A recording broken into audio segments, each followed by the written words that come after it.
Put your hands up. Oh.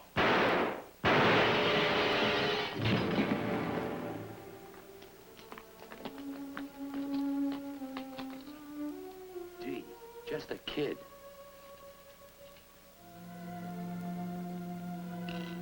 What do you know? A water pistol.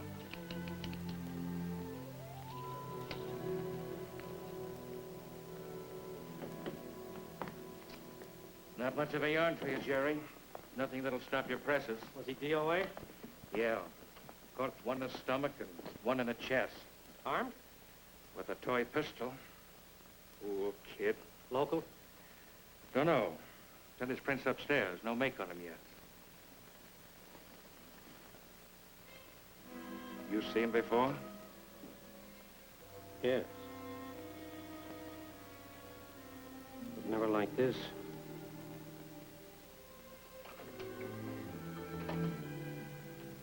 Sorry to call you at this hour, Chief.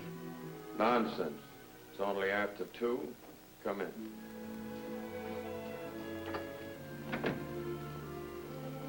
I don't suppose the city desk can handle it.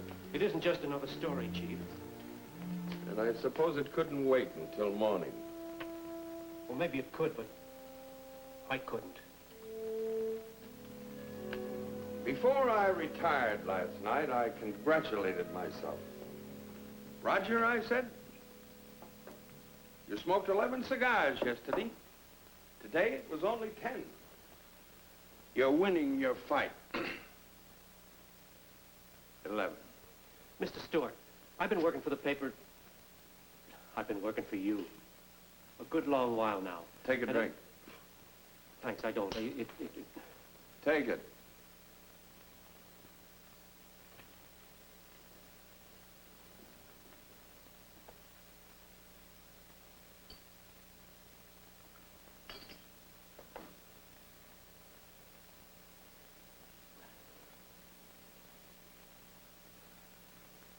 While attempting to burglarize the Travelers Jewelry Company on East Main Street at 12:27 this morning, a man was shot and killed by officers B. Lamb and F. Miller.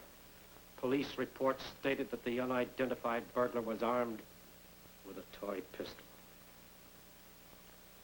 I just identified that body. It wasn't a man. It was a boy, 18 years young. You knew him? Since he was that high. Name? Don't mean nothing to you. Gerber, Ricky Gerber. His father runs that small bakery over on Ostermeyer. Just got out of Wynorski High last year. Wanted to go to State U with my kid this year. Mr. Gerber said no. He needed Ricky to help out around the bakery. I just saw Gerber. I had to tell him where to go to pick up what's left of his son. It wasn't easy. I can sympathize with the father. That must have been a terrible blow. I found out that the kid had been gambling. Horses. Hooked by some 2-bit book. Kid couldn't pay off. Book let him double up. Sucked him in over his head. Kid was afraid his father might hear about it. Panicked. Hit the jewelry store. 18 years old. The same age as my kid. The same age as 1,000 kids in this town. All right, Alan. Make your point. Gerber made it for me. The way he looked at me. He asked me, why, Jerry? Why did you let this happen to my boy?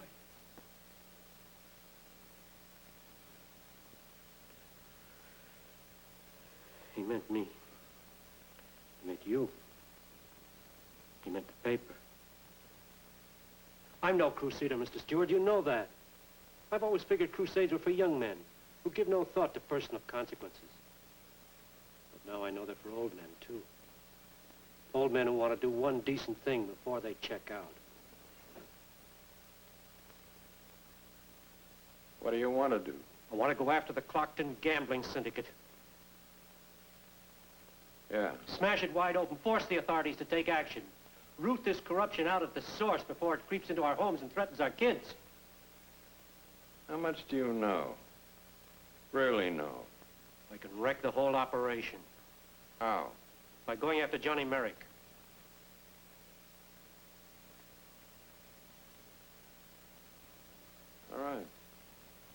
Go ahead. Write the first piece. Slant it toward Merrick. Slant? Maybe you don't understand, Mr. Stewart. I want to name Johnny Merrick. Break up Merrick Enterprises dollar by dollar. I know.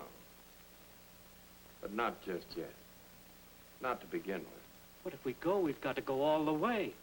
And I can't do that unless I'm free to name names and places and things. I agree. But for now, I just want Merrick worried, anxious. But Johnny Merrick isn't the kind of man you just threaten. You either kiss him or kill him. I assure you, I have no intention of kissing him. Believe me, Alan, I have a very good reason for not mentioning his name just yet. Yes. I'm sure you have, Mr. Stewart. Agreed? Agreed. I'll tell Strawn in the morning to let you off all other assignments. You'll be directly responsible to me. I'll read your copy as you turn it out.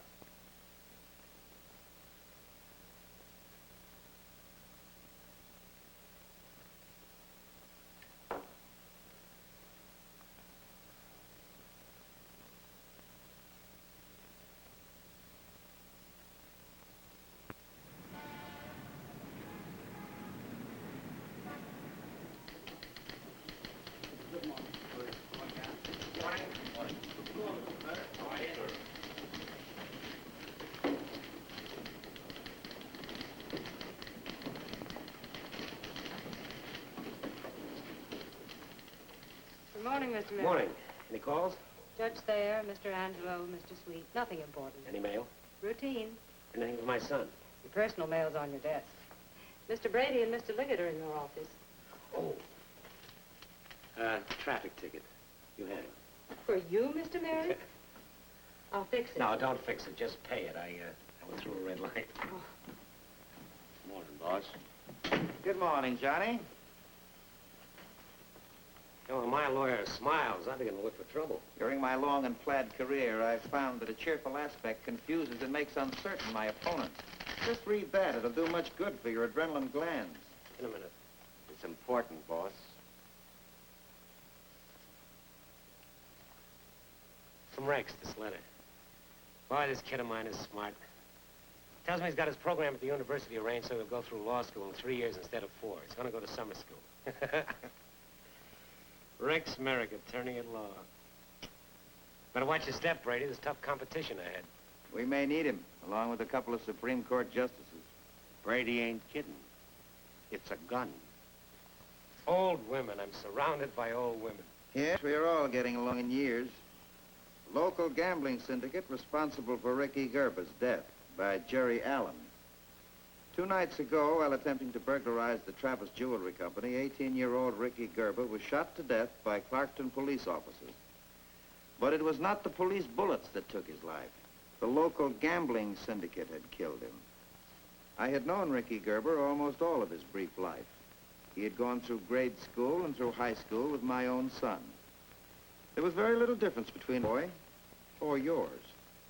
Starting today, this newspaper will publish a series of articles showing how the syndicate has gained control. It's continued on page 2.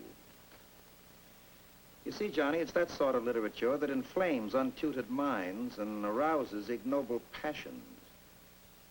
Who is this kid? $2 better. He was getting down on Angelo's book. You speak to Angelo? He pressured the kid? Well, the kid was into him for almost a yard. Did he pressure the kid? Well, he says he only asked for a pay-up. See Angelo. Pack him up. He's through. Angelo's been laying off with us more than 12 years. We can't just... I'll pack him up. Never mind. I'll do it myself. Now, perhaps if I spoke to Stewart. No. He's after something. I think I know what it is. Do you see this Gerber kid's family? Help them. Maybe you can do something for them. No, Johnny, no. What they want, we can't give them.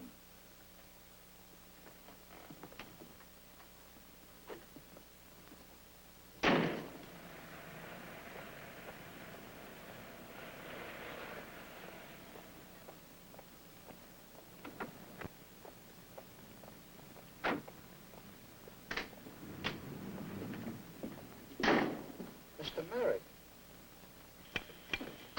At the quarter, Matty W. a length and a half, Bobo by 2 lengths, Jolly Roger by half a length, Romina by a neck.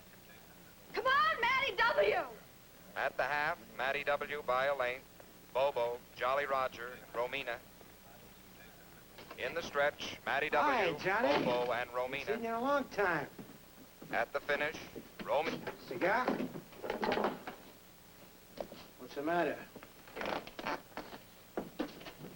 What is this? I'm packing you up. Huh? I warned you before not to take play from kids. Settle your accounts, see legal. Well, you think maybe I... Who says?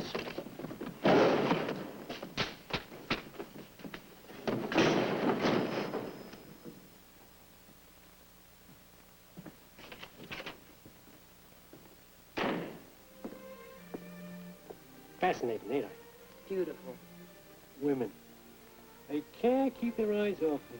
Probably wondering what holds you together. Want your eggs up or down? One up and the other down. You look terrible. What time did you finally get to bed last night? Oh. It was near dawn when I fell asleep. The typewriter was still going. I'm working on something big, Liz. Mighty big. How long will it go on? You look 10 years older than you did yesterday. Feel 10 years younger. There isn't any cream. Do you want milk or evaporated? I'm doing some pieces on a local gambling racket.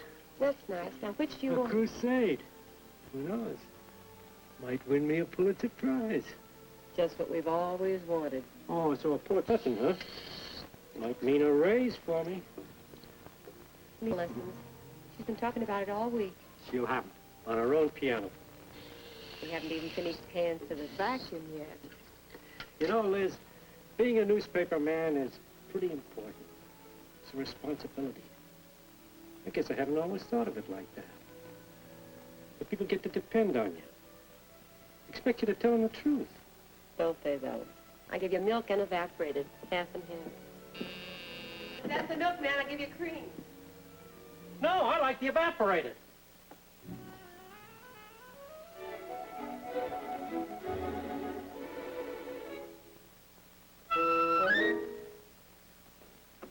Oh, Mr. Merrick, come in. Thank you.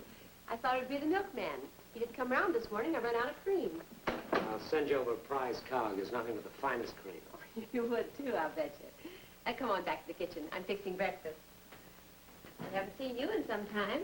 You're looking mighty good. Thank you. You don't mind the kitchen, do you? Mine. When I was a kid, all we had was a kitchen. At night, the table used to sleep 2 of us, me and my big brother.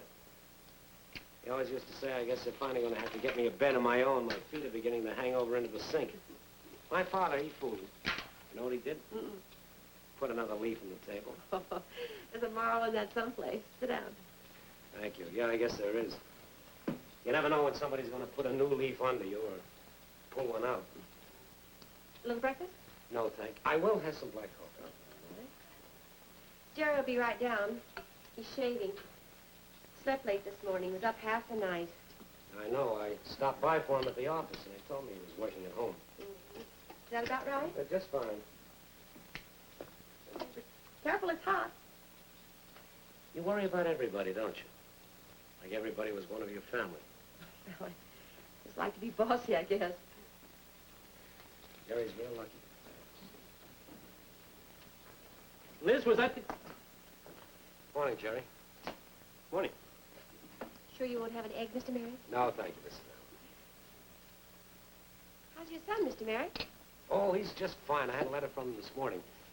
He says that he and Jerry Jr. see a lot of each other at school. Really? Says he's a fine student. Oh. He wants to be a writer like his dad. Rex told me he's already done some work on the school paper. That's nice. He's a lot like his dad in a lot of ways, good and bad. I don't think there's much bad in either of them. Depends on your point of view. Well, I'm going to run to the store now. If you want any more coffee, it's over here on the table. Thank you. Goodbye, Mr. Merrick, and come back again when you're real hungry. I'll remember that. Bye. Fine woman. Yes.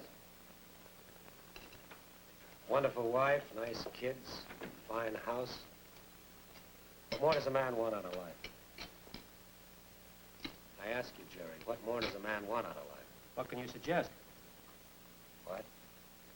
You asked me what more could a man want out of life? I asked you, what can you suggest? You open for suggestions? I listen to everybody. Part of my job. I'll tell you something, Jerry. If you're on the take, I'll go along. I'll do business. But it would bust my heart. No, Johnny. I'm not on the take. Well, then why? These articles you're writing. Suddenly, after all these years. You ever know me to hurt anybody? This Gerber kid, do you think that I'd... Jerry, I'd give my right arm up to here to have that boy back. I believe you. I know you would. But then why? Make me understand, that's all I ask.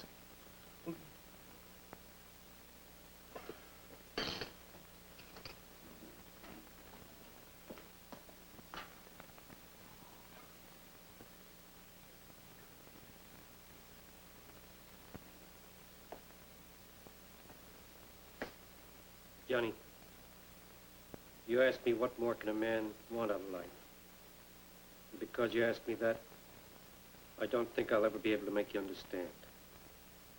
I haven't got the kind of words that Johnny Merrick can take apart and take them and smell them and put them back together again and then understand. I tell you, I intend to close you on them. Smash me? Smashing. Sorry, Johnny. You got a job to do, do it.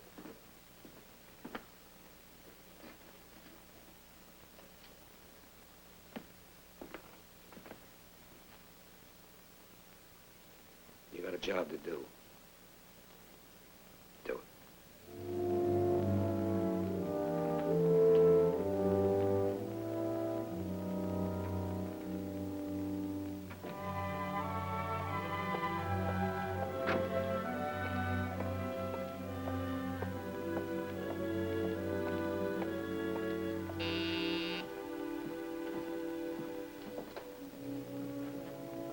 Good morning, Mr. Merritt. Morning.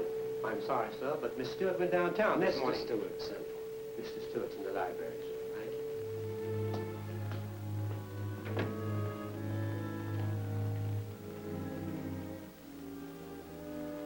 Well, Mr. Merrick, I got your message. message. Biggest personal ever published, half the front page of the News Tribune. Peace mentions no names? It doesn't mean Father Gallo at St. Sophia's. No, it doesn't. Oh, it reminds me. Promised to make a contribution to Father Gallo's fund. Fine fellow, Father Gallo. To me, it reads only one way. Attention, Merrick. This is only the beginning. No names yet.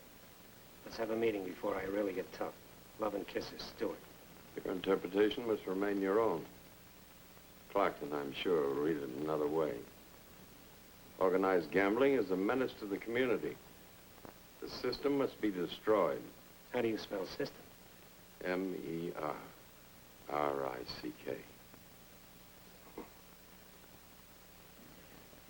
20 years. Takes you a long time to make up your mind? I've never been an impulsive man. All right, Stewart, let's get in out of the rain. What do you want?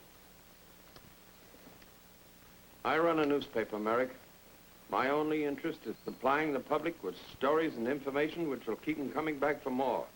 If I find that my readers lose interest in some feature or series of articles, You drop it. Racing results, they interest your readers. Allen's articles on gambling. Maybe they don't. Maybe they don't. Depending on what. On you, How? your actions. With your daughter? Ah, that's better. That's much better. For a fast minute, I thought you were sincere. Jerry Allen is sincere. You control Allen. I do.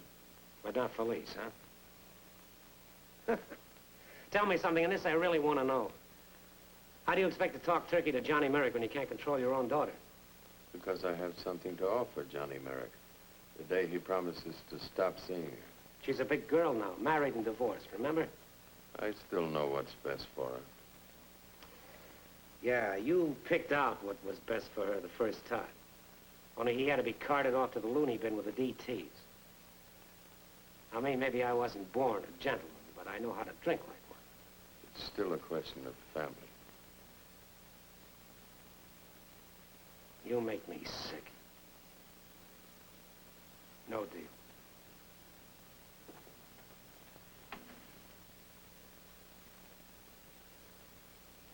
One thing.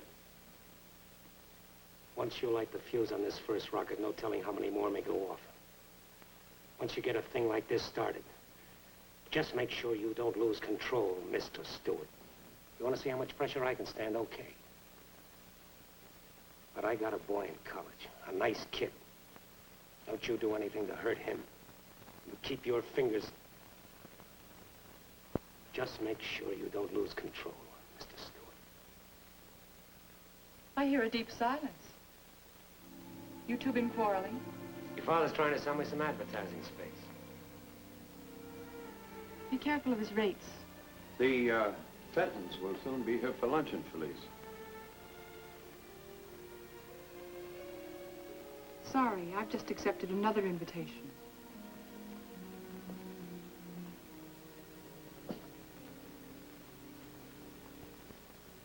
Thank you, Johnny. I'd love to. Good. I'll buy you some pink lemonade with your dessert. I like pink lemonade.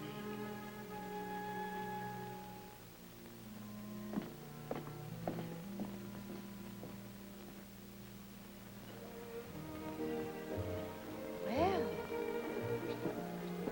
looks like the romance is still on.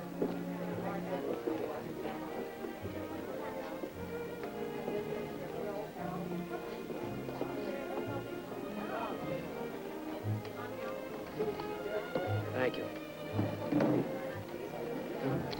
Sherry for the lady, Tio Partini for me, very dry. Yes, Mr. Merrick? Thank you. Buzz, buzz, buzz, buzz. We made the day for them. Your news, Johnny. Yes, especially when I'm with the daughter of a man who wants to make me news. Because of me? Who knows? Things are dull. Newspapers need stories. My deadpan friend. No, Johnny, there's nothing my father can publish that everyone in town does. What you do, the business, and no one wanted you other than as a legitimate business. Dad's driving us to Slade. Where is he? Be right back. 40 minutes from here. Expressly. Oh, can't make it. Gotta miss it. Me with the exam first thing in the morning. Shouldn't have come home this weekend. I said no, remember? I said no. You talked me into it. Said I had an exam, and my gosh, Slade, how we ever gonna... Relax. Nibble a soda. Dad said he'll get us there, then he'll get us there. In what, a jet? Where were you last night? Huh? Dinner. Said you were coming to the house for dinner. We waited. My mother wondered what happened. I couldn't help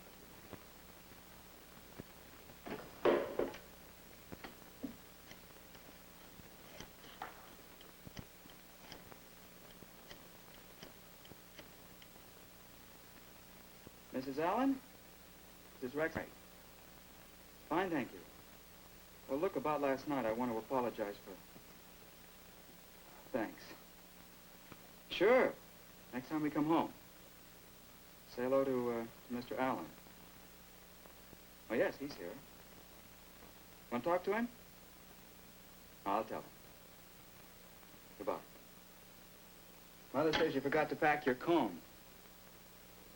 want you to be sure and buy another one. Last night. Because of this, huh?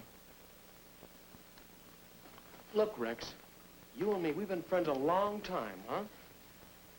Forget it, Jerry. No good. Better talk it out. Stay straight with each other. You and your father are very close. Did he say anything to you? No! Well, he always talks to you, discusses everything. Not about business. Never about business.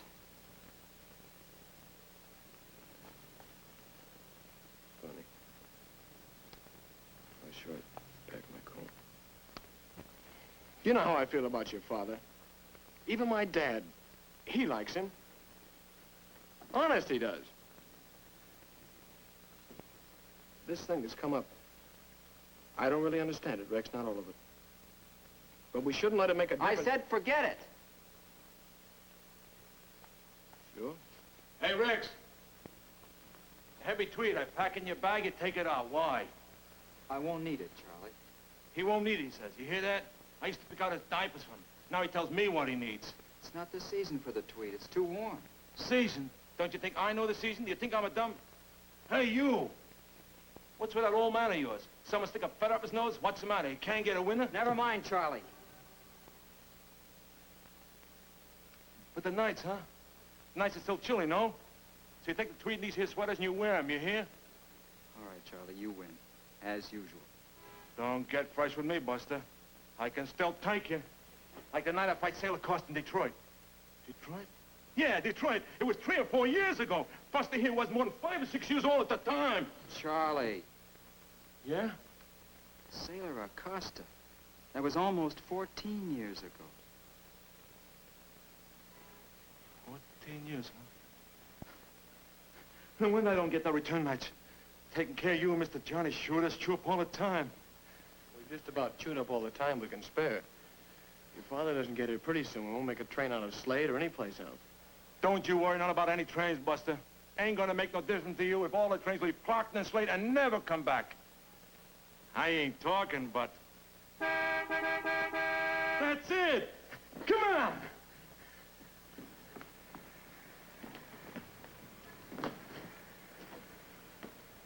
How do you like it? What a crazy guy. Ain't that a beaut, Buster? Me, I know that all along. But you can make me bleed. I keep my mouth shut. Well, I told you Dad would get us back to school on time.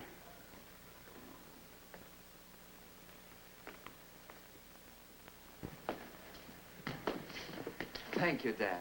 Forget it. How are you, Jerry? How's your pop and mom? Fine, thank you, sir. Oh, by the way, any tickets you get for speeding, you pay for? Take it easy. You didn't tip him, did you? Never said boo, Mr. Johnny. Did I, Buster? Charlie displayed remarkable restraint. That's all I did, all afternoon. Better get him started. I don't want him driving after dark. Mr. Johnny, Yeah. you remember that go with Sailor Costa? Detroit? Yeah? When was that? Oh, that was 3, 4 years ago. You see? Guess I was wrong, Charlie. Only by 10 years, that's all. Poor Charlie. Every year, time that goes by gets less and less. Now, everything that happened is 3 or 4 years ago. I'll help Charlie with the bags. Goodbye, Mr. Knight. Goodbye. Take it easy, but take it. Thank you, sir. Well? Well, that's a lot of automobile down there. I figure you for a lot of boy. You didn't have to do that, Dad. I never do anything I don't want to do.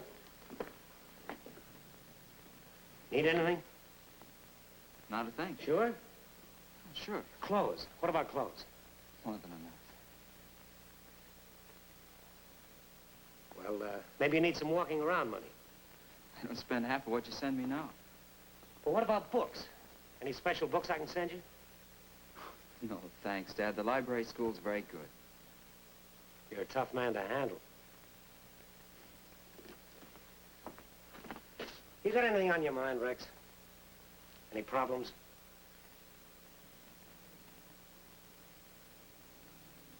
Up at school? Yeah. Everything all right up there? Sure. Good. Take care of yourself, Dad, huh? Sure. I know how.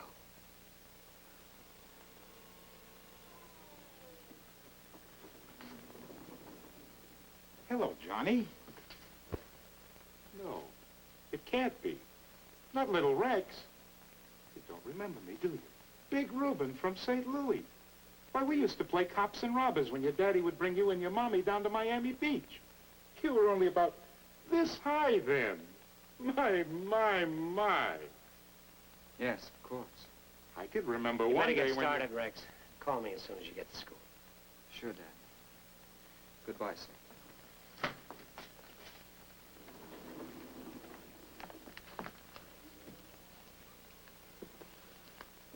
What brings you to Clarkton? Just flying back to St. Louis from Chicago. Thought I'd drop in, say hello.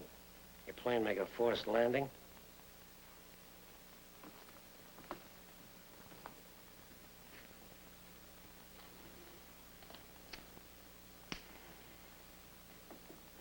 How's Marty? Fine, fine. Send you his fraternal greetings. Tell him it's time I think he pensioned off that simple-minded nephew he's got running the Chicago wire room. I heard about that. I sent him a $12,000 bet on number 7 and the 5 at Fairgrounds. He wires me back a confirmation. 12 G's, number 7, the 5 at Hialeah. Marty took care of it. He put you in the right book. You want a drink? Can't. Living on these.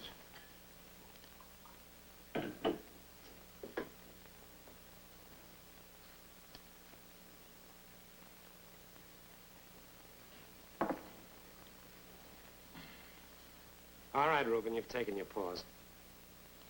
You been reading these stories? I canceled my subscription. 6-2 and even. Nobody else in town did. Marty thinks it might be a good idea to have a meeting. Why? To talk this thing over, see maybe what can be done. Nothing can be done. Freedom of the press. This paper, it had freedom of the press for the past 20 years, no? Same owners, same publishers, same everything. So why, all of a sudden, this burn? This story here by this Jerry Allen, how thousands and thousands of local dollars flow out of the community to the layoff syndicates in Chicago and St. Louis without no return to Clarkton? That's bad, Johnny. You got a big handle here. You got to protect it. Something like this starts and no telling where it can wind up. I can run my own town. I don't need any outside help. Unless it's necessary. I'm only here to offer advice and some suggestions. Yeah. The guy who owns this paper, this Freedom of the Press Stewart, you got him down on you because of account of sometimes you can be a very stubborn citizen. I'm listening. Marty has a suggestion. Stop seeing the dame.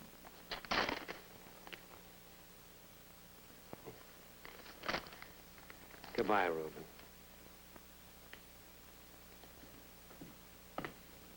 Take the heat off, Merrick.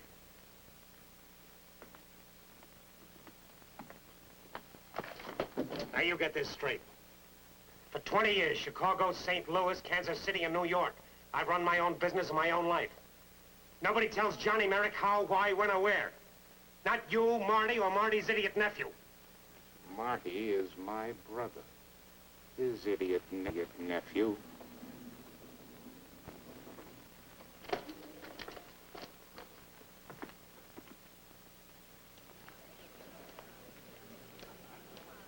You know, your game is really improving. Getting very much better. A couple of weeks, you'll break 130. The usual, Mr. Murray? Yes, thank you very much.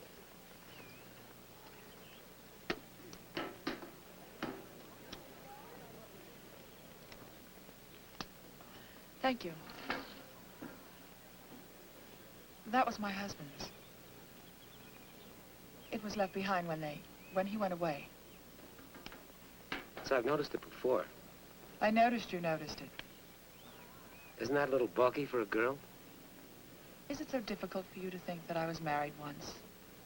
I'll hate it till the day I die.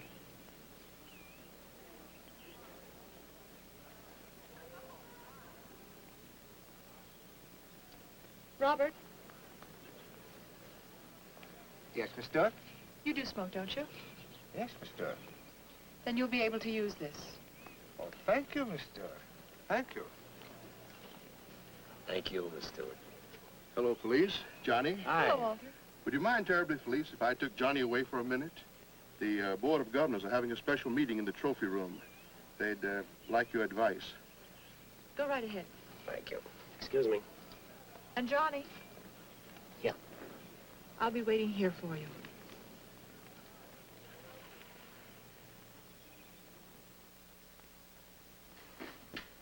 Come in, Johnny. Glad to see you. Governor's meeting, you know, cigars are traditional. No, thank you. What's the trouble? Sit down, sit down. I have a lady waiting for me. Oh, yes, yes. Well, only want a minute of your time. Take two. We know that you've always had the best interests of the club at heart. $25,000 worth of the best interest in the new golf house. Yes, most generous of you, and we were not unappreciative. All right, Dunlop, get into the stretch. Yes, yes. Well, as district attorney of Clarkton, I received a communication late last night. It was from Senator Kettridge. Kettridge is head of the Crime Investigating Committee of the state legislature. The committee will arrive in Clarkton this afternoon to start a formal investigation of organized gambling and vice. You are to be called among the first witnesses. I warned you not to light that fuse. Excuse me.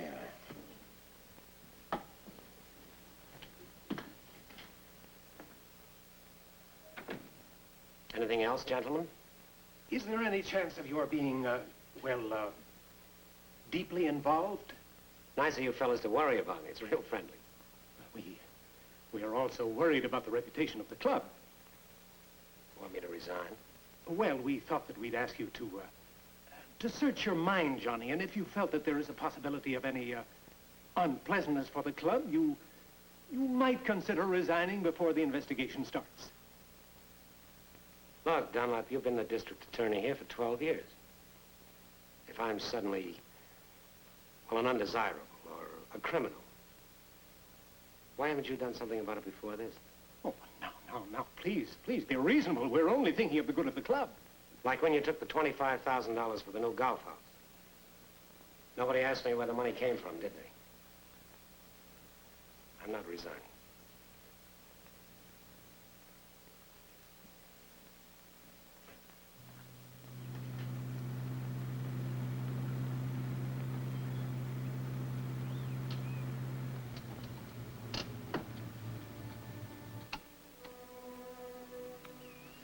Out of gas?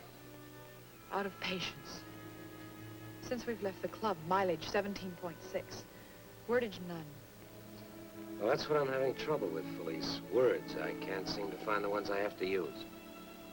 Big words or little ones? They are little words for a big problem.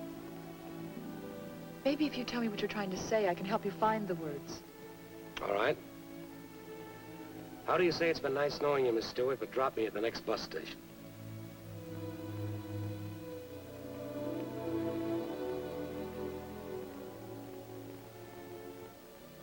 Your bus fare. Look, honey, a Senate investigating committee is coming to town. They're going to investigate organized gambling in Clarkton on account of Jerry Allen's articles in the papers. I tell you, there's going to be trouble. You said it yourself, you don't mind a certain amount of trouble. For myself, no. You'll handle it, Johnny. You've handled tougher situations. They'll want to know who my friends are and why. I can't go the distance if I have to carry you. They'll want to know about... I'm not running, Johnny.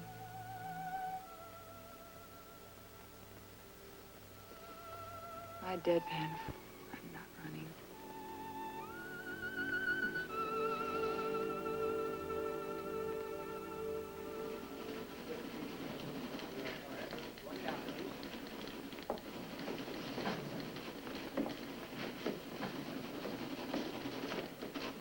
I was just about to call missing persons about you. How was your game? Stay away from that Clarkton Country Club. They got a fixed golf course. Any calls? Tell him. Ed Jockey, Sheriff's Office. Called twice. Important. Said he'd be here at 5. With a plaster. When he comes, Mr. Merrick? Take it. You sure? Yes, take it. Send Liggett in, will you, please? Yes, sir. Thank you. Mr. Liggett? What are they after? Well, my best guess is... I don't pay you $25,000 a year to guess. I want advice. Chief counsel for the committee is a man named David Wiley. Who is he? Oh, he's a young fellow from upstate, ambitious, punches hard, but he's honest. He can't be reached? Not until he's at least 10 years older. We can't wait that long. Where are they going to hit first? He's going to subpoena your books, your business records, tax returns, every transaction that the Merrick Enterprise has ever made. He can't hurt you much locally, and he knows that. But there is one very serious area. Chicago and St. Louis. Precisely. That's his target. He's going to hang you with an interstate gambling conspiracy rap. That's federal. No, the state Senate committee can turn over their findings to the federal authorities for proper action and prosecution. I see. How do we stay off the rail? That's what you pay me $25,000 a year for. It should be Liggett.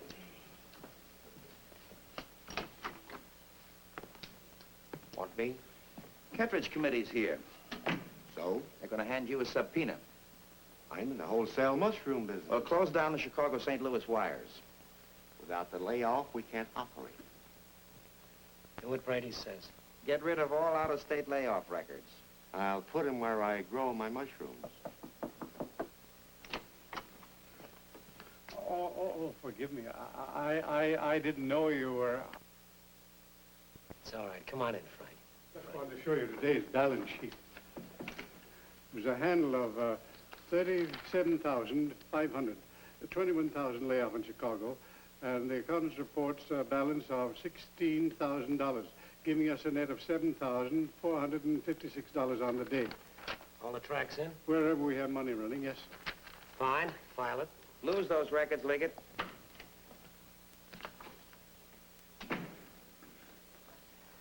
Hello, Ed. Johnny, don't be sore. It's all right, Ed. I know you got me the job in the sheriff's office, and I got to give out subpoenas, and you understand, don't you? I'm just a messenger, that's all, just a messenger. The state legislative committee for, the Kettridge committee. I got to serve these papers. They want you for witnesses at 10 a.m. tomorrow. You, Johnny. You, Liggett. And you, Frank Tasker.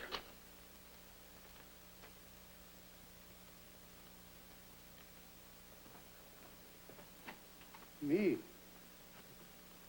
But what do I say to them? Now, you handle figures, but you don't know what they mean. Real estate profits, his mushroom business, Johnny's private bets, anything. You add, multiply, and subtract, but you don't know what it means, understand? But I do know. Mr. Merrick, don't make me do perjury. Do exactly as I told you. Mr. Brady, I'm an honest man. Mr. Merrick, I've worked for you for 20 years. How will it sound if I say I don't know what I'm doing? Everything will be all right. You just do as I have told you. I'm an honest... Every dollar accounted for. 20 years. Perjury. My wife, she's no longer young. Mr. Merrick, Frank.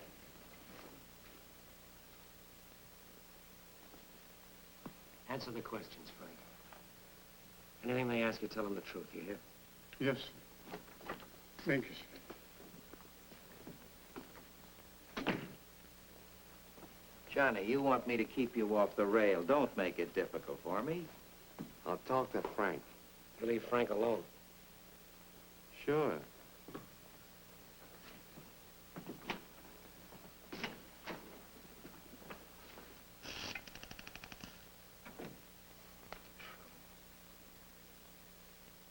Hello, I want to speak to Rex Merrick at the State University. The number is... Never mind.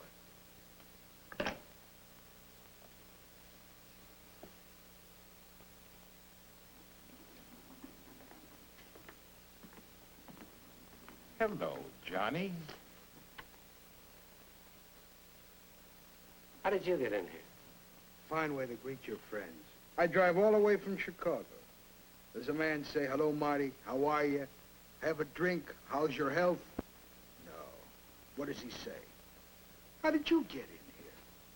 My brother likes to be friendly. Why don't you let him be friendly? All right, Marty, say your piece. It's late. I'm tired. I gotta hit the sack. I got a big day tomorrow. You sure have. Don't get tough, Johnny. Please, please. Toughness is what we peddle, but not to each other, huh? So take it easy, please. So, all right. I didn't drive all the way down here to show you muscle. You know that. Look, last week, I sent Ruby down here to talk to you, to warn you. And I told Rube. It's my own town. My problem, my headache. I'll handle it in my own way. Ain't he a pistol? Yeah, pistol. I Like you say, Merrick, your headache. But it could be mine. That's what I'm here to prevent. Sure, I got this all over the country. You ain't alone. I'll let you run your town in your own way. But one thing, you're out-of-state layoffs. St. Louis, Chicago, Kansas City, my syndicate. The LMG wire service, my wire service. That's what they're going after. Trying to come in from all over the country, on me. Don't fix me no federal rap, Merrick. I'm not planning on fixing one for myself.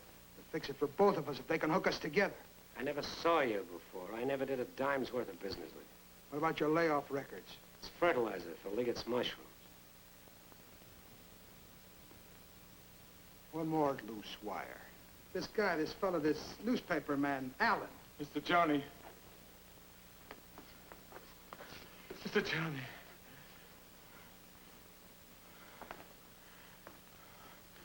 I tried to stop him. I told him. You know, Specs, my idiot nephew. Just give me the word, Mr. Johnny. Just give me the word. Charlie. Go to bed. Go to bed.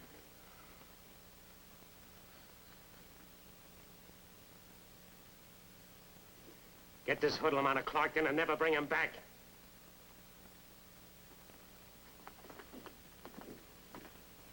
It's Allen. He's loaded with information. He's going to get a subpoena. Tomorrow you'll talk to him. You'll give him 10, 20 G's to get out of the state. Yeah. To not be here when they come looking for him. If you have to use muscle, use it! Yeah.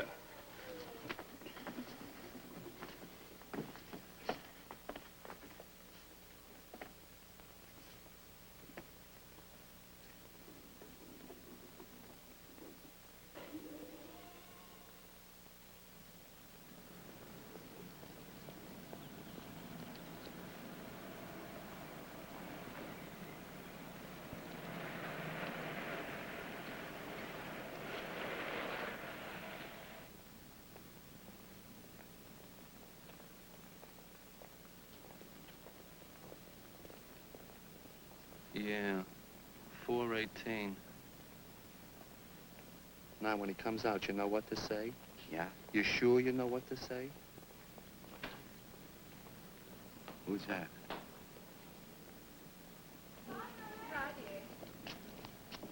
Must be his wife and kid. Yeah. You remember what Mr. Marty told you, how to talk to Alan? Yeah? Let me hear. Look, I know. Let me hear. Excuse me, Mr. Allen, but would you mind coming with us in that there car for us to drive you to the Clarkton house? He will say why. What for? For to talk to Mr. Marty, who will only take a minute of your time and wants to make you a very interesting proposition. Very, very good. Excellent. See? Remember, no muscle. Yeah. The piece. Give me the piece. What for? This ain't a gun job. I know, but I get nervous without it. You like to hear the noise. See them fall. Give me the... Harry.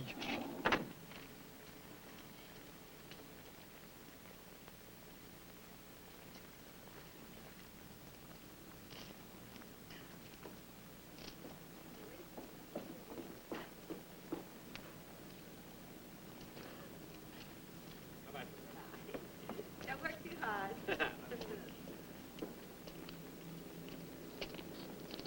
Alan, would you come in that car over there with us so we can take you down to Clarkton? There's no way of leaving. Mr. Marty asked us to bring you down. He wants to make you a very interesting proposition.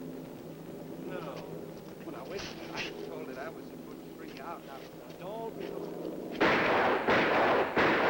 Harry!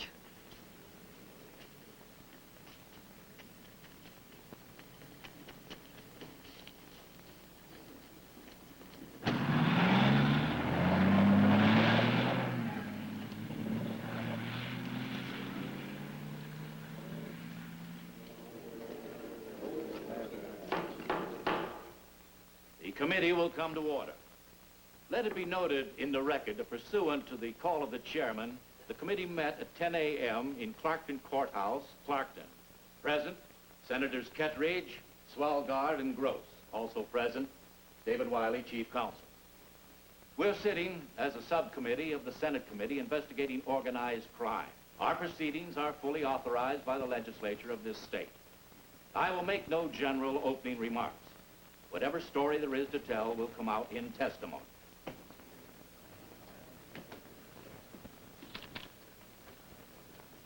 Council wishes it noted that the witnesses who shall appear here are merely witnesses. They're crime and are not defendants. They are here to help us. You state your full name, please. Angelo Bruno. Are you known by your name? Yeah. What are these names? Oh, Bart, Vaccaro, all like that. Well, how many different names did you use? I don't know. Any place I go, I mention any name that comes to my mind. Have you ever been convicted of a crime? Oh, way back at 30, 31. I'm interested. No? DeBart or Vaccaro? LaForge. What business are you engaged in now? No business. After 12 years, nothing. I wind up with the shells. Well, what business were you in? A book. Till I got on Johnny Merrick's drop-dead list. Eh? On Johnny Merrick's what? Please explain what you mean by that. Here's what. In this town, you want to make book, you go to Johnny Merrick for the okay. Without securing Mr. Merrick's approval, you couldn't operate as a bookmaker in Clarkton? Practically. Here's what. I say to myself, I'm going to make book, but I need a couple of G to start, no? Also a layoff connection. I can't handle all the bets. If I take a bath, I'm out of business in a couple of races. So Mr. Merrick provided you with the capital to start your business? Sure. No bank will borrow me money on my reputation. So I scratch my head and I get an idea. I go to Johnny Merrick, he borrows me the money and gives me layoff. Also racing information. Results, prices, scratches, all like that. From the LMG wire service from Chicago. And does Mr. Merrick hold a monopoly in Clarkton on that service? All I know, Merrick sends down word. No more layoff. No more wire service for Bruno. I'm scratched. Tell us all you know about Mr. Merrick's own layoff operations with the syndicate in Chicago and St. Louis. I don't know about that. You know that you had to lay off with Merrick. You know the other bookmaker in Clay. He hold all these bets himself. I don't know nothing about his business. You know a man called Mr. Marty? I hear, never meet. Big Reuben? Never. I don't meet him.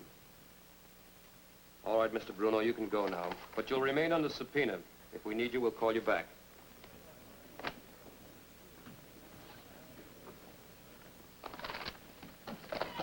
Mr. Frank Tasker.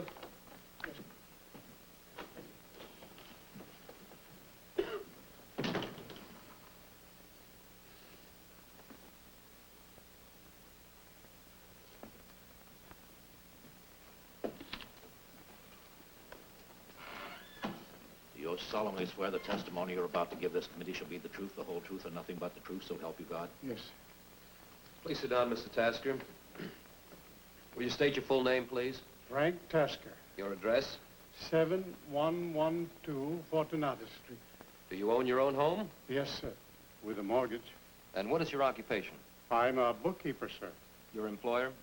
Merrick Enterprises, sir. How long have you been so employed? 19 years, sir. And what is the nature of your employer's business? I don't know, sir. Mr. Tasker, I find it hard to take that seriously. By your own admission, worked for this firm for 19 years. Now, I'll put the question to you again. What line of business is your firm engaged in? I don't know, sir. But surely you must know what your firm does.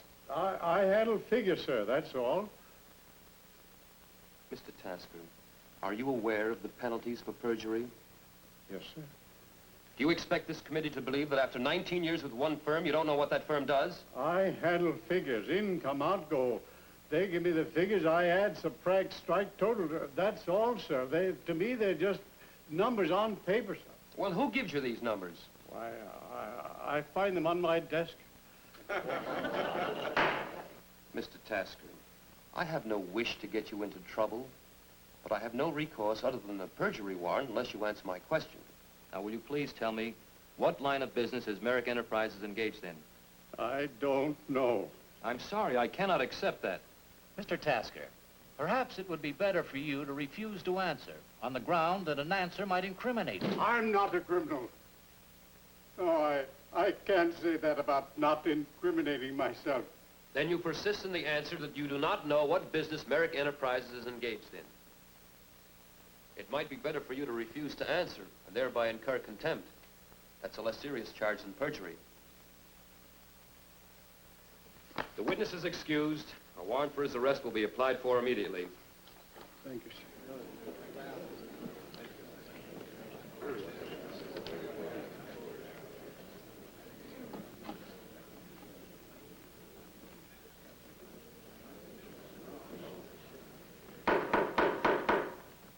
The next witness will be Miss Felice Stewart.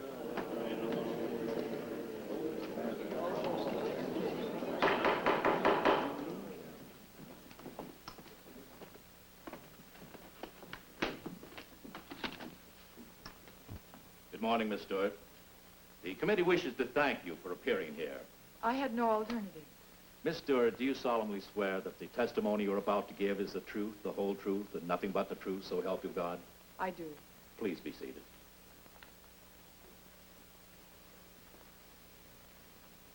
I'll try to be very brief. So will I. Will you state your full name, please? Felice Stewart, Your address? 521 North Rockingham Road. Please tell the committee all that you know about Mr. John Merrick. I regard that question as impertinent. Miss Stewart, permit me to remind you that you're here under subpoena.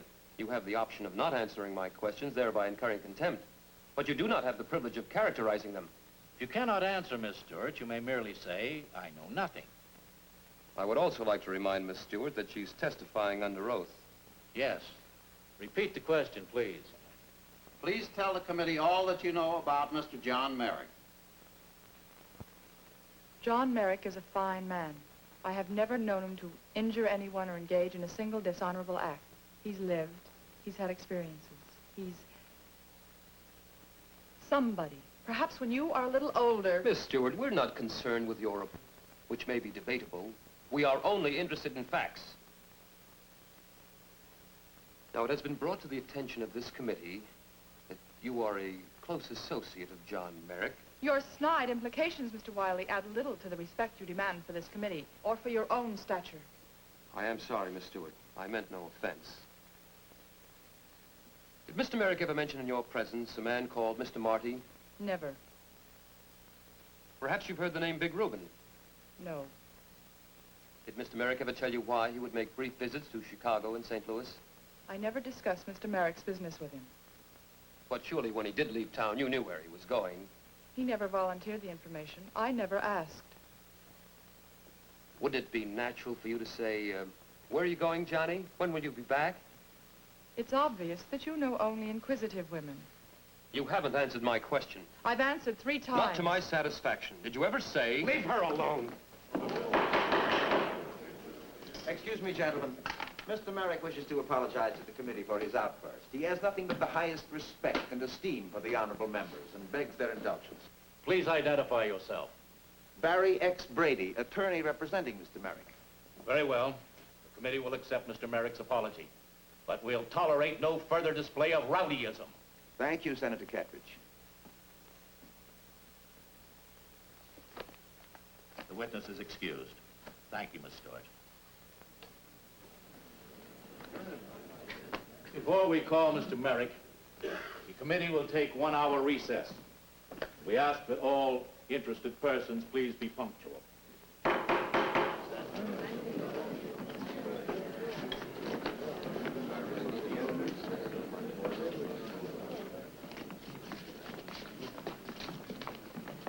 Pardon me. Maybe I can get the stipulation. You wait here and I'll try to see Wiley. Pardon me.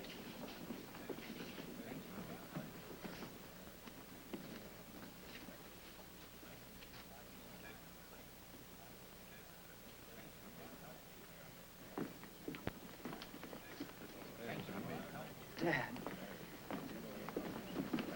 Hello, Dad. What are you doing here? I thought maybe there was something... Beat it. Sorry, Mr. Merrick.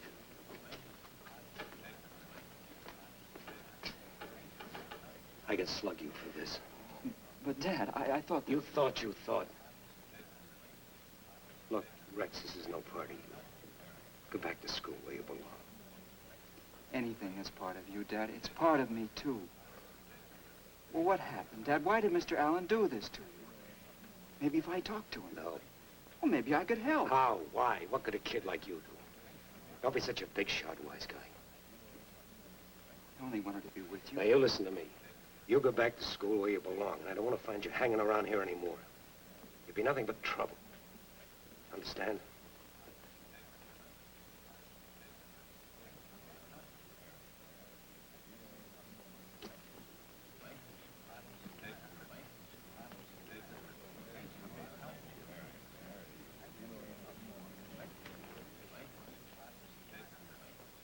Pardon me.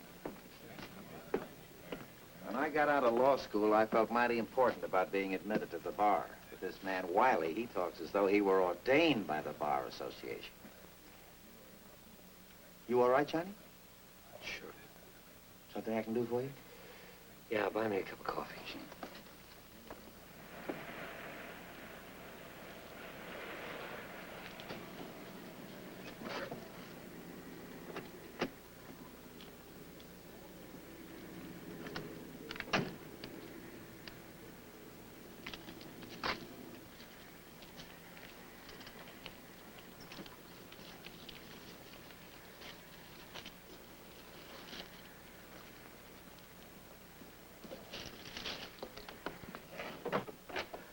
What do you want? What happened? I came to... Those slugs I recovered looked like 38s, but those exit wounds, you'd need the wallop of a heavy 45. We'll drop those slugs at ballistics right away, Doc. On my way.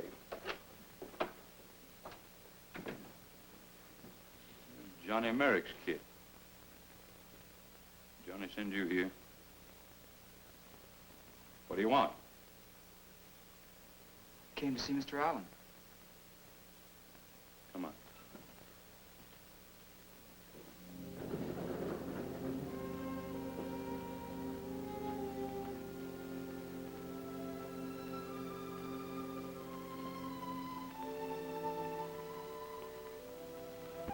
Jerry's in bed. Filled with bullets. He's dead. I told him, mixing with Merrick, gangsters. How will I tell the children?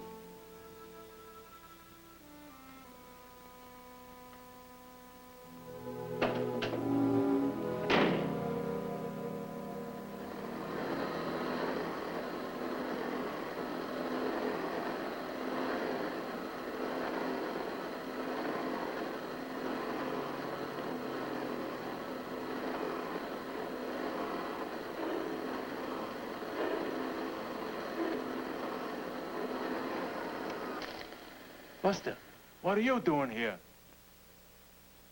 Oh, Charlie.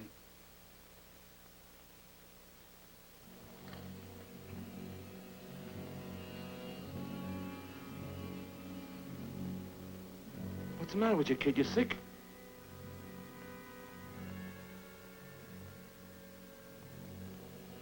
How come you ain't at school? Mr. Johnny ain't gonna like you coming home like this. Buster, what's the matter with you?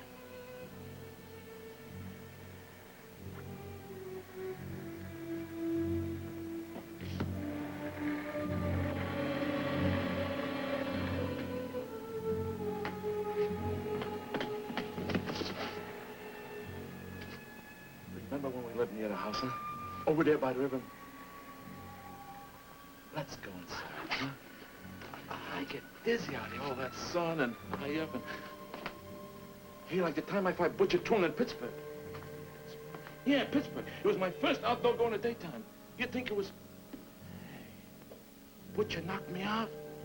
Oh, you know what beat me? Sunstroke.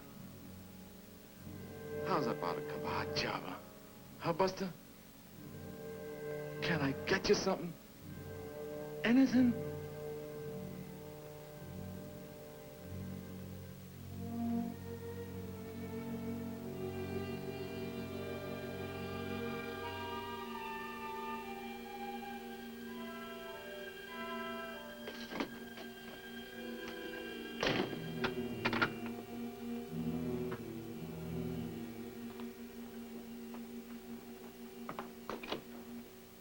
Buster! Buster!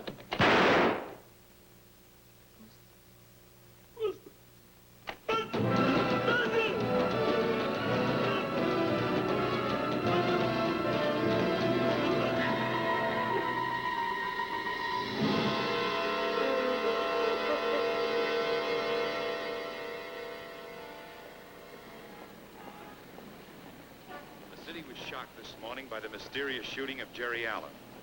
The body of the 53-year-old newspaper man was found on the sidewalk close to his modest home on Alton Road. Mr. Allen was shot and killed by an unidentified gunman as he left his home to attend the first sessions of the Kettridge Committee hearings. The reporter had 10 days ago launched a byline crusade against Clarkton's organized gambling syndicate. Police have indicated that they believe the killing resulted from Allen's crusade and that the gunman was imported from another state. Allen is survived by his wife Elizabeth and 2 children, Leona 12 and Jerry Jr. 18, the latter a student at State University. Your next newscast will be at 4:15.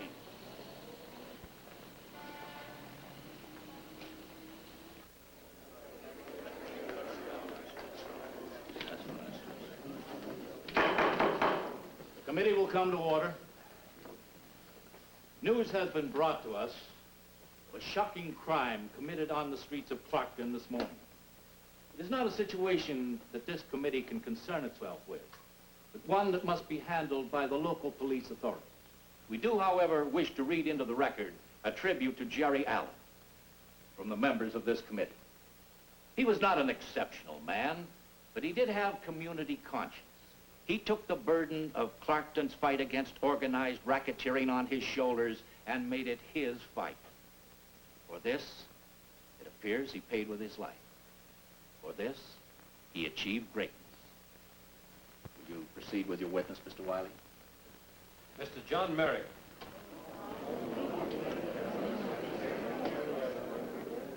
Thank you. Do you solemnly swear the testimony you're about to give to this committee is the truth, the whole truth, and nothing but the truth, so help you God? I do. For the record, will you state your full name? Barry X. Brady. You're a member of the bar? I am, and I'm appearing as an attorney for Mr. Merrick. Senator Kettridge, Mr. Merrick received a subpoena for certain records. That is right. The records of Merrick Enterprises. They are not forthcoming. If you will permit me to explain, sir. Mr. Merrick did tell his office manager, the man in charge of those records, to produce them. Where are those records? They were sent to New York, Senator, for audit. Merrick Enterprises employs a firm of accountants in New York. Very eccentric. Aren't there any accountants in Clarkton? None in which Mr. Merrick can sincerely place his confidence, no. Look here, Counselor. Do you expect us to swallow that, eh? Swallow that? You're obstructing the work of this committee. And important work, I might add. And this business about New York accountants. Why, a child could see, a mere child, any child, that this was nothing but a dodge. And I do not hesitate to use the word, a dodge. I concur with Senator Swalgard's aptly expressed sentiments. Now, Mr. Merrick will be perfectly willing to produce those. Willing? It's not a matter of whether he's willing or not. Those records have been subpoenaed, and we want them. The records were sent to New York before the subpoena was served. And you have orders to get those records back from New York. That I will do, sir. Providing, of course, they have not been lost in the mail. They had better not be. You may proceed, Mr. Wiley. Please sit down. You state your full name. John Merrick, Your address. 400 Corinth Avenue. I have an apartment there. You also own the building. Yes. What is your business, Mr. Merrick? Real estate. Anything else? I have interest in various things. Such as? Clarkton Hotel, Clarkton Laundry, wholesale liquor, a truck line. You, also have an interest in the Clarkton Fight Stadium. A small piece. Are you engaged in any illegitimate enterprises? No. Are you not engaged in organized gambling? I don't know what you mean by organized gambling. Are you engaged in gambling of any kind? I never gamble. You mean that for you it's a sure thing? Mr. Chairman, I object to counsel putting words in my client's mouth. Counsel will limit himself to asking questions. Please tell us the nature of the business in which Merrick Enterprises is engaged.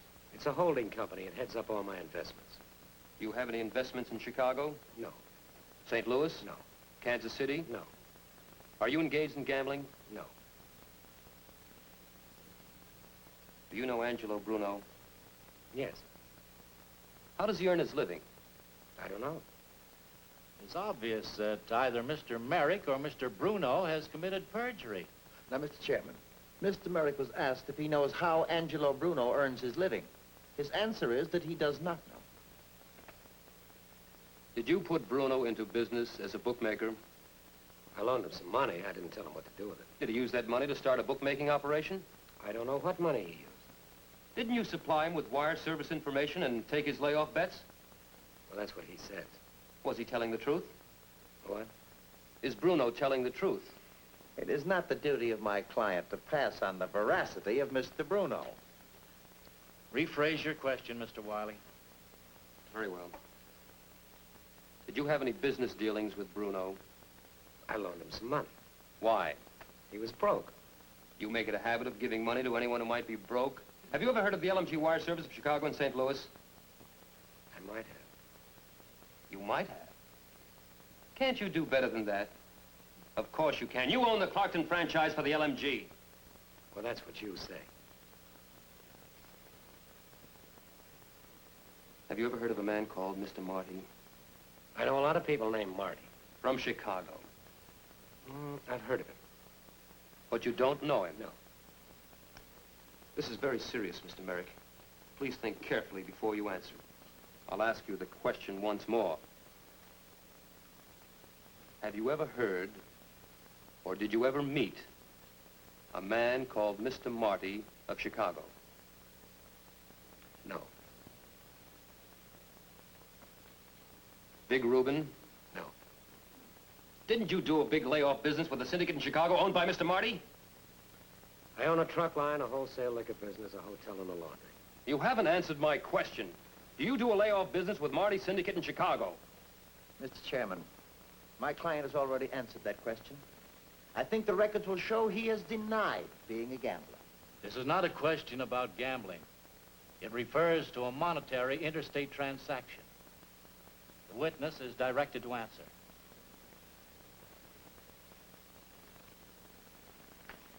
I have no business dealings with Chicago or St. Louis. And you stand on that answer? Yes.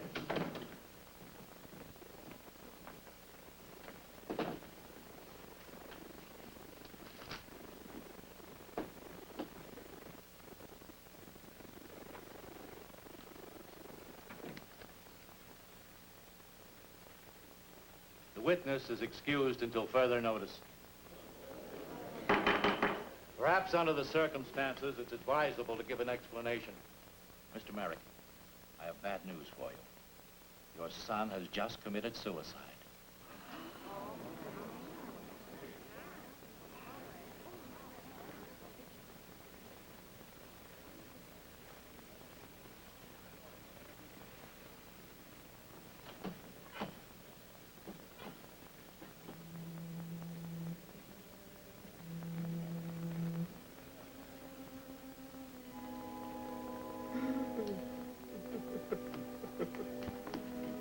Mr. Johnny, they took him away. They took him away. All right, Charlie. All right, all right. I was going to fight and stop him, but they held me down. They took him away. Me. It was me. I let him do it. It was me. Charlie, it's not your fault. You had nothing to do with it, understand? He was my boy, my butler. Why shouldn't? Why did he? Trying not to think why.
Rex, this letter. Boy, this kid of mine is smart. Tells me he's got his program at the university arranged so he'll go through law school in 3 years instead of 4. He's gonna go to Somerset. Rex Merrick, attorney in law. Better watch your step, Brady. There's tough competition ahead.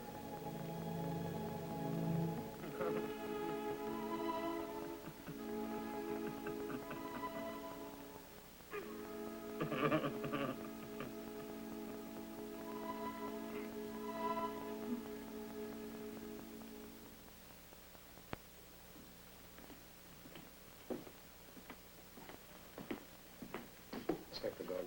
He's in his office.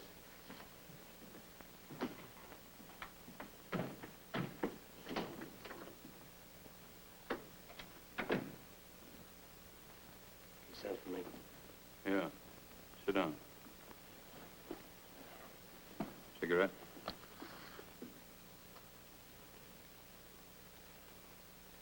I'm sorry about your kid, Merrick. Sorry for Liz Allen, too.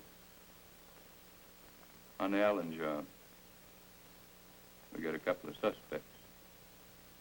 Picked up on a roadblock a couple hours ago. They don't know nothing. They don't even know each other. You sent for me, now tell me why. Maybe you can introduce these citizens to each other. We're putting them through lineup again. Take a look. Yeah.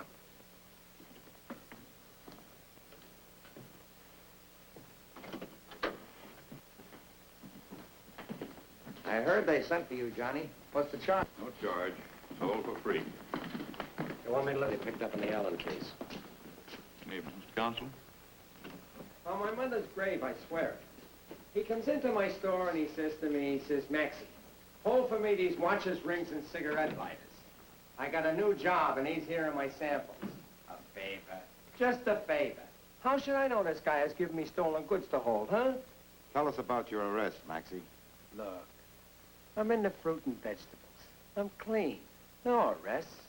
It's hard working in the fruits and vegetables. No arrest, huh? No arrests. All right, you lying tramp. 1937, arrested in Slade. Suspicion of burglary. 1939, arrested in Greenville, possession of stolen goods. 1944, arrested in Winthrop, possession. 1950, arrested in Slade as a pickpocket. No arrest, huh? I thought you meant this year. Step down.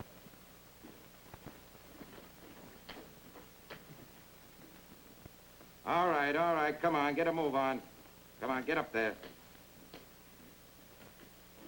All right, both of you, take your hat off. Held for questioning in the Allen murder.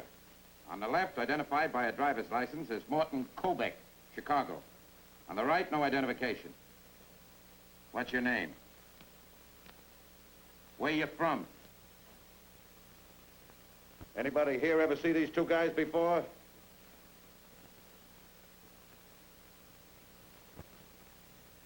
Okay, mister, tell us your story. I tell it 5 times. Well, okay, then tell it again. I'm driving back home to Chicago. I pick up this tramp, hitchhiking. I don't know him from Adam. I want a lawyer. Outside. All right, we'll get you a lawyer, mister. Come on, step down. All right, Maloney, move those two guys in the next room. Come on, get a move on.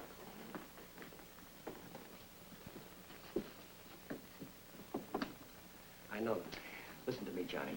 Specs Kovic, the idiot nephew of the LMG wire service. The other one is Little Harry, gunman from Chicago. Likes to kill people and makes them feel good. Yeah, they got Allen. But I got no witnesses, no nothing. Well, I think I can get to Little Harry if you'll let me talk him alone. Bring him into my office. You fool. You get him to talk and you hang yourself. Kippers will hit him with a subpoena, roping you in with the Specs, Marty, Big Reuben, everything you denied on the stand. They'll hit you with 16 counts. Federal rap, perjury. Do you understand what you're doing? Well, I understand a lot more than I did yesterday. Ketteridge and Wiley, those guys, they're right, I'm wrong. My whole life I've been wrong. Maybe that's why Rex and Jerry were... You can't run a clean sewer.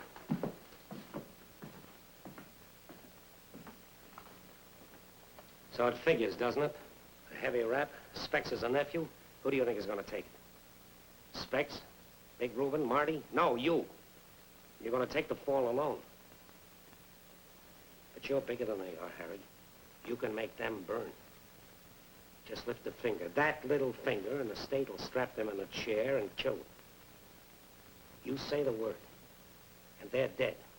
No gun, no trouble, nothing. Just lift that little finger, they're dead, and you kill them. That's power, Harry, that's real power. And they know it, that's why they're afraid of you. They're afraid that you'll make them burn just by lifting that little finger. Will they let me watch? From the front row.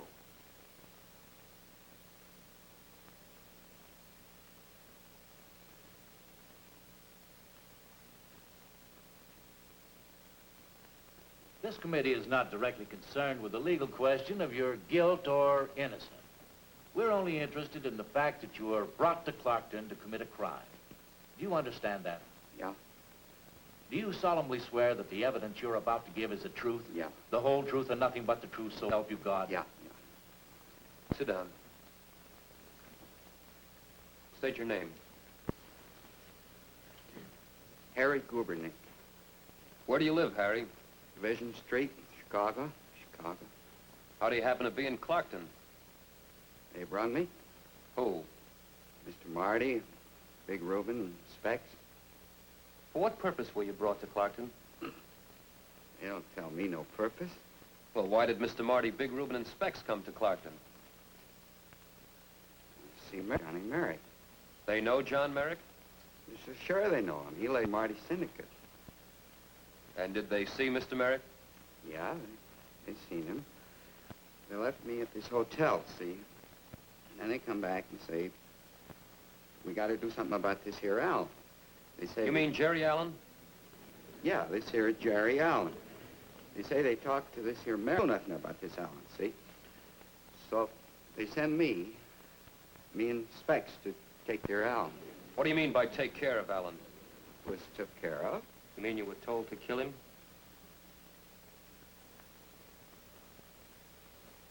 Yeah. Who gave you those instructions? Mr. Marty and Big Reuben. That's all.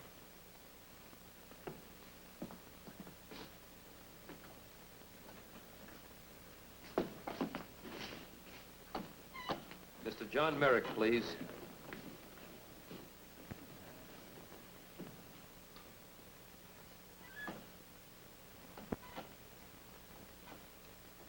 You heard Harry Gubernick's testimony. Yes. Was he telling the truth? Yes. Did Mr. Marty, Big Reuben, and Specs, and you did a layoff business with this syndicate? Yes. You want control of the organized gambling racket for your arrest for perjury. Further to the proper federal authorities. We recommend that Mr. Merrick be taken into immediate custody. This committee stands adjourned.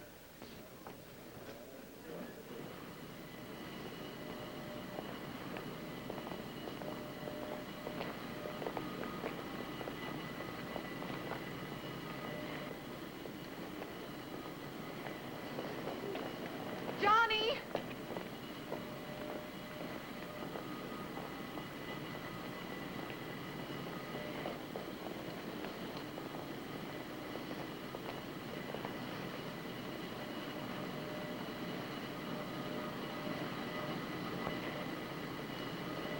My dear Dan friend, I love you, and I'll always love you. All aboard!